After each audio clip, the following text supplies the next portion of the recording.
में चौहान नाम का एक आदमी रहता था। उसके पास बहुत सारे बकरी, गाय, भैंस, मुर्गियां सब थी।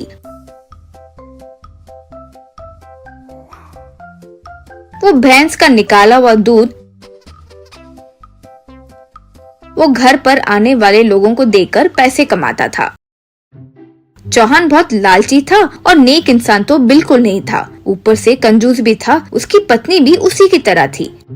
चौहान को दूध के व्यापार के साथ साथ चिकन का भी व्यापार था, यानी मटके में चिकन बनाकर बेचना। अपने घर के सामने ही सेटअप किया हुआ था। बीच में लकड़ी रखी हुई थी। चौहान और उसकी पत्नी मिलकर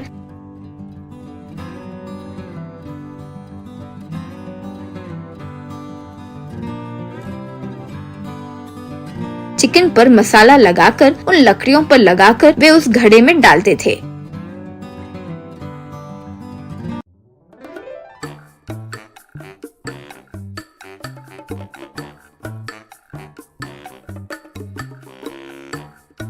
फिर उस घड़े पर आग लगाते थे। वो आग से मटका अच्छे से गर्म हो जाता था और उसके अंदर चिकन अच्छे से पक जाते थे।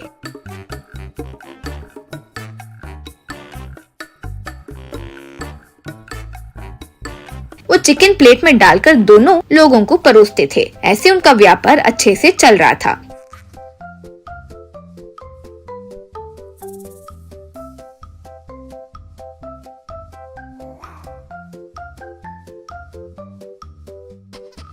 एक दिन उनके गौशाला में उनकी गाय नीचे गिरकर तड़पती हुई नजर आई। उसके मुंह से कुछ झाग में निकल रहा था। चौहान, ये बहुत समय से बिल्कुल दूध नहीं दे रही है, ठीक से खाना भी नहीं खा रही है। डॉक्टर को दिखाने की सोचे तो पैसे खर्च होगा सोचकर मैंने ध्यान नहीं दिया। अब ये ऐसे गिर गई है, क्या करे?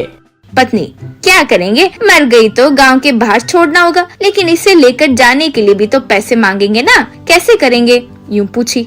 चौहान, इसे किसी को तो सौंपना होगा, फिर वही जाकर उसे छोड़ आएगा। अब वो बकरा कौन है देखना होगा। यूं कहा। फिर उनके घर के आगे ही एक स्वामी जी जा रहे थे। उन्हें देखकर चौहान और उसकी पत्नी को एक ख्याल सूझा। चौहान, स्वामी जी एक बार यहाँ आएंगे? यूं कहा। स्वामी जी उनके पास गए। चौहान, स्वामी जी आप गांव के बाहर एक आश्रम चला रहे हैं, ये मैं जानता हूँ। मैं कभी बीमार हुआ था तो अगर मैं ठीक हो गया तो मैं गौदान करूँगा, यूँ भगवान की कसम खाया था। अब मैं गौदान किसे दूं यूँ सोच रहा था कि आप दिख गए। आपके आश्रम में दूध की जरूरत होगी ना, मेरा गौदान स्वीकार करेंगे क्या स्वामी? यूँ पूछा। स्वामी, आहा, कितना अच्छा हृदय है तुम्हारा बेटा। हमारे आश्रम में दूध की जरूरत बहुत है। आपके गौदान को मैं स्वीकार करने तैयार हूँ। यूं कहा। पत्नी, बस ऐसे ही नहीं बोलना है स्वामी जी, अभी भगवान की कसम खाकर बोलिए कि मैं स्वीकार करता हूँ। यूं बोली। स्वामी जी, ये क्या कुछ अजीब से बोल रही हो? कसम क्यों? ठीक है, मैं आपका गौदान स्वीकार कर रहा हूँ, ये मैं कसम खाता हूँ। कहते हुए सर पर हाथ रखकर कसम खाए। चौहान स्वामी जी को गौशाला के पास लेकर गए। वहाँ गाय जमीन पर मरने की स्थिति में थी। ये देखकर स्वामी जी, ये क्या जी, ये गाय तो मरने की स्थिति में है, इसे मैं कैसे स्वीकार करूं? ये मुझे नहीं चाहिए। यूं कहा। चौहान, वो सब नहीं चलेगा, आपने भगवान पर कसम खाई है ना, तो इसे लेकर जाना ही होगा। यूं कहा। स्वामी जी एक बार आंख बंद करके अपनी दिव्य शक्ति से जो हुआ वो सब जानकर, तुम लोग सच में कितने निर्दय हो। उस गाय का इलाज करने में पैसे लगेंगे, इसलिए ऐसे ही छोड़ दिया। अब वो मर गई तो लेकर छोड़ने के लिए पैसे लगेंगे सोचकर मुझे गोदान कर रहे हो, इतना ही ना? यूं कहा। चौहान, हाँ स्वामी जी, वाह एकदम सही कहा। हाँ, हम जानकर ऐसे किए। अब आपके पास ले जाने के अलावा कोई और चारा नहीं है। किसमें ले जाएंगे, लॉरी में या ऑटो में? यूं कहा। स्वामी जी, वो सब की कोई जरूरत नहीं है बाबू, अभी उसकी बहुत उम्र बाकी है। वो मेरे साथ ही अच्छे से चलकर आएगी, देखना वहाँ हमें दूध भी देगी। कहकर वहाँ से निकल गए। जंगल में एक जगह जाकर कुछ फूल पत्ते तोड़कर लेकर आए। उन सब का पेस्ट बनाकर वो गाय के नाक में डाले। बस वो जोर से चीखी। उसके गले से पूरा कफ बाहर निकल गया। कुछ ही देर में वो खड़े हो गई। वो देखकर चौहान और उसकी पत्नी दंग रह गए थे। स्वामी जी, ये तुम्हारे पास होती तो बहुत सारे लीटर दूध देती थी, लेकिन तुम्हारी वो किस्मत कहाँ। यूं कहा चौहान। वो गाय हमारी है, हमें देकर जाओ, हम नहीं मानेंगे। यूं कहा स्वामी जी मुस्कुराते हुए उस गाय पर हाथ फेरे। फिर वो गाय जोर से उन दोनों को मारी। वे दोनों उछलकर दूर जाकर गिरे। स्वामी जी फिर उस गाय को लेकर वहाँ से चले गए।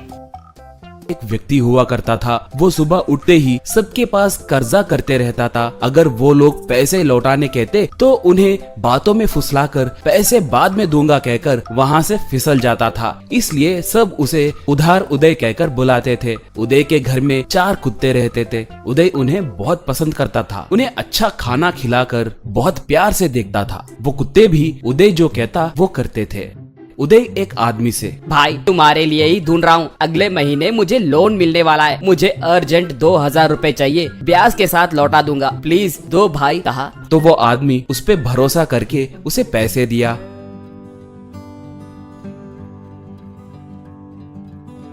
रोज सुबह उठते ही उदय उबासी लेते हुए घर के बाहर आता तो वहाँ पर पहले से ही थोड़े लोग लठे पकड़कर खड़े रहते थे। उदय तब, वाह आ गए, आओ, जो ज्यादा पैसे कर्ज दिए वो पहले मारेंगे, कम कर्ज देने वाले आखिर में मारेंगे, याद है ना। कहा तो एक, ऐसे आए दिन मार खाने के बदले हमारा कर्जा चुका सकते हो ना। कहा तो उदय, अब आए दिन वही सवाल क्यों पूछते हो भाई, आओ आओ अपना काम करो, मुझे बाहर बहुत काम है, जाना है। यूं कहता था। ऐसे एक एक करके आकर उसे जी भर के लट से मारकर चले जाते थे। एक बार सब मारकर चले जाने के बाद उदय, वाह निकम्मे बहुत जोर से मारे, आए दिन ऐसे मार खाना मुझसे नहीं होगा, मेरा बदन बर्दाश्त नहीं कर पा रहा है, कुछ न कुछ करके इनके मार से बचना होगा, सोचा। तभी उसके पास उसके कुत्ते आकर कहकर भौंकने लगे। उन्हें देखकर उसे एक उपाय सूझा। वो तुरंत गांव में जाकर थोड़े टाइगर मास्क खरीद कर लाया और उन्हें कुत्तों को पहनाया।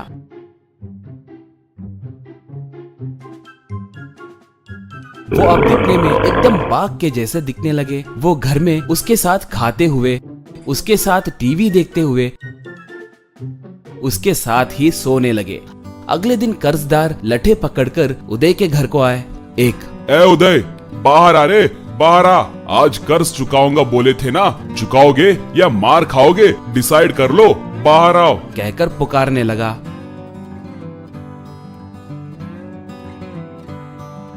उदय दरवाजा खोलकर, आ गए, आए दिन बाहर क्या मार खाऊंगा, लोकेशन बदले तो अच्छा रहेगा ना, घर के अंदर आकर मारिए, और ऊपर से बाहर बहुत धूप है, कहा। वो सब अंदर आते ही दरवाजे के पीछे खड़ा उदय झट से दरवाजा बंद कर दिया।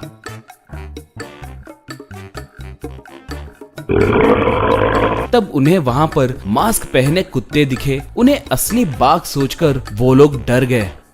एक, बाप रे बाप, बाघ बाघ कहा तो दूसरा, अरे बाप रे, बाघ बाघ ये घर में कैसे आए, कहा। उदय तब, मैंने उनसे भी कर्जा लिया था इसलिए आए, इन बाघों को वायलेंस बिल्कुल पसंद नहीं है, अगर आप लोग मुझे मारे तो ये तुम्हें पकड़कर चबा जाएंगे, तो अब बोलिए मारोगे क्या, कहा। एक, बाप रे, नहीं मारेंगे, हम चले जाएंगे, कहा। उदय तब, उतना ही नहीं भाई, मैं जो भी कहूँगा वो करेंगे, चाहो तो देखो, कहकर उसके पास से लट को लेकर दूर फेंक कर, ए जिम्मी जाकर लट लेकर आओ, कहा।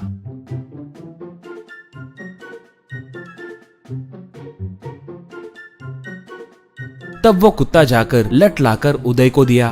बस वो लोग और डर गए। उदय तब, मुझे अर्जेंट 10,000 रुपए चाहिए, नहीं तो इन्हें तुम्हें, कहा तो एक, नहीं नहीं, समझ आ गया, ये लो पैसे, कहकर पैसे दिया। अब सब दरवाजा खोलकर भाग गए। ऐसे उसे मारने के लिए घर को आए लोगों को अंदर बुलाना, उन्हें भागों से डराना, उनसे पैसे लेना, ये सब उदय करने लगा। थोड़े दिनों के बाद ये बात फॉरेस्ट डिपार्टमेंट वालों को पता चला। वो लोग चुपके से उदय के घर के खिड़की से झांक कर देखने लगे तो अंदर उदय कुत्तों को बाघ के मास्क पहनाता हुआ दिखा।